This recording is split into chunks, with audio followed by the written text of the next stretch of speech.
बहुत पुराने जमाने की बात है।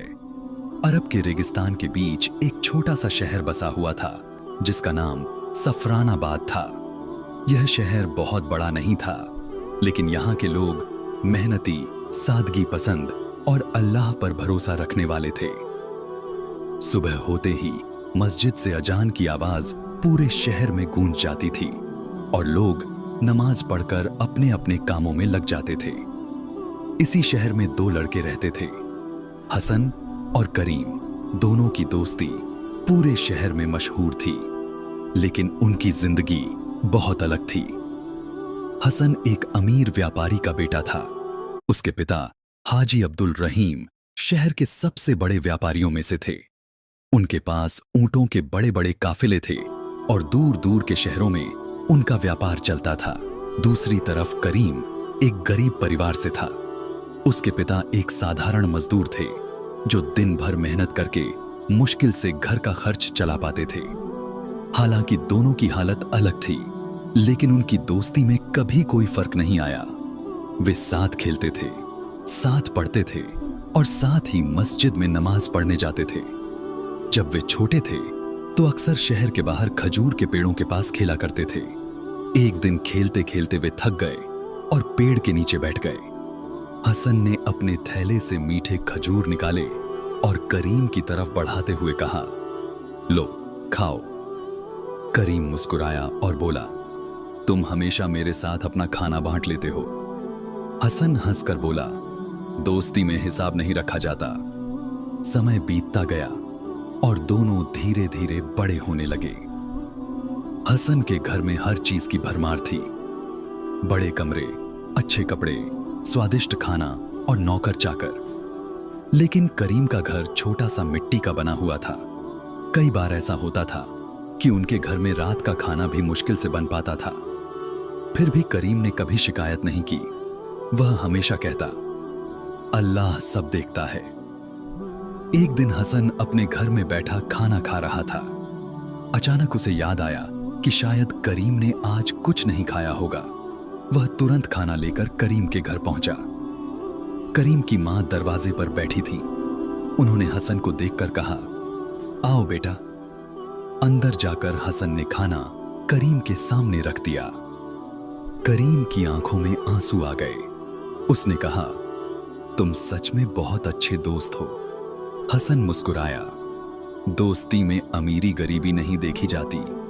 शहर के लोग भी उनकी दोस्ती की मिसाल दिया करते थे, लेकिन शहर में एक आदमी था जिसे यह दोस्ती बिल्कुल पसंद नहीं थी।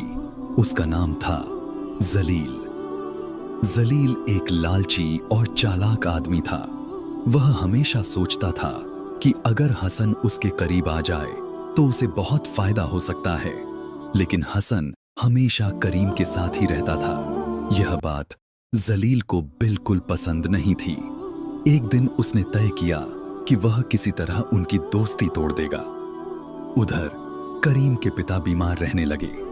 घर की हालत और खराब हो गई। एक दिन करीम ने हसन से कहा, मुझे काम ढूंढना होगा।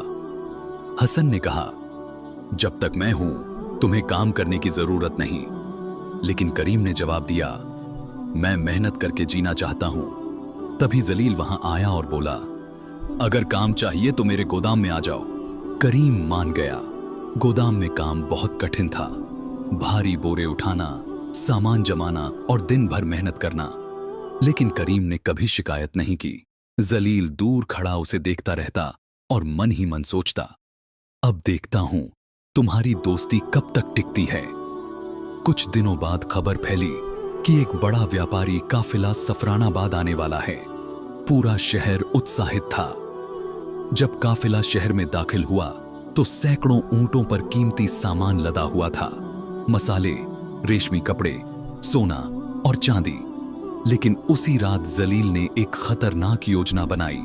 वह अपने नौकर सलीम के साथ चुपके से गोदाम गया।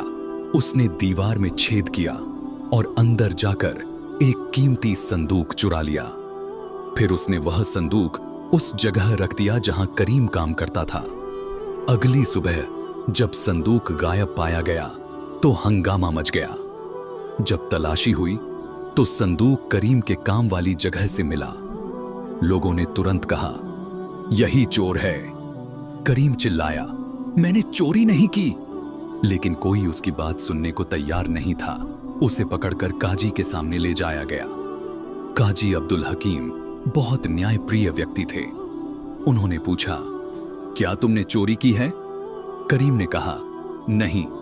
हसन भी वहां पहुंच गया। उसने कहा, मैं करीम को बचपन से जानता हूं, वह ऐसा नहीं कर सकता। लेकिन सबूत उसके खिलाफ थे, इसलिए काजी ने कहा, जब तक सच्चाई सामने नहीं आती इसे जेल में रखा जाए। करीम जेल चला गया, लेकिन हसन ने कसम खाई कि वह सच्चाई ढूंढ कर रहेगा।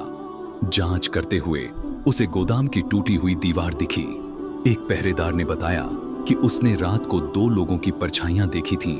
उनमें से एक आदमी लंगड़ा कर चल रहा था। हसन को याद आया कि जलील का नौकर सलीम थोड़ा लंगड़ा कर चलता है। वह सलीम से मिला। डर के बावजूद सलीम ने सच बता दिया कि चोरी जलील ने की थी। लेकिन जलील को यह बात पता चल गई। उसने अपने आदमियों को भेजकर सलीम को डराने की कोशिश की।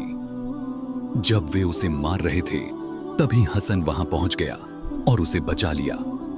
अगले दिन हसन सलीम को लेकर काजी के पास पहुंचा। सलीम ने अदालत में पूरी सच्चाई बता दी। गोदाम की दीवार की जांच भी हुई और सबूत मिल गए। जब काजी ने जलील से पूछा तो आखिरकार उसने अपना अपराध कबूल कर लिया।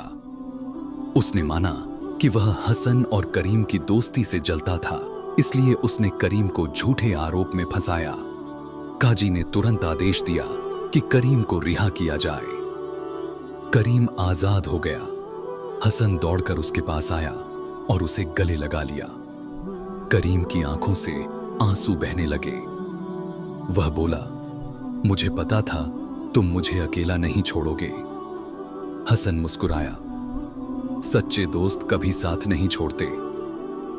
काजी ने जलील को सजा सुनाई और उसकी संपत्ति का एक हिस्सा गरीबों में बांटने का आदेश दिया। करीम की ईमानदारी पूरे शहर में मशहूर हो गई। हाजी अब्दुल रहीम ने उसे अपने व्यापार में काम दे दिया। समय के साथ उसकी जिंदगी बेहतर हो गई और सफरानाबाद के लोग अक्सर कहा करते थे, अगर सच्ची दोस्ती देखनी हो तो हसन और करीम को देखो, क्योंकि उन्होंने साबित कर दिया था कि अमीरी और गरीबी दोस्ती के बीच कभी दीवार नहीं बन सकती। असली दोस्ती भरोसे, ईमानदारी और दिल की सच्चाई से बनती है।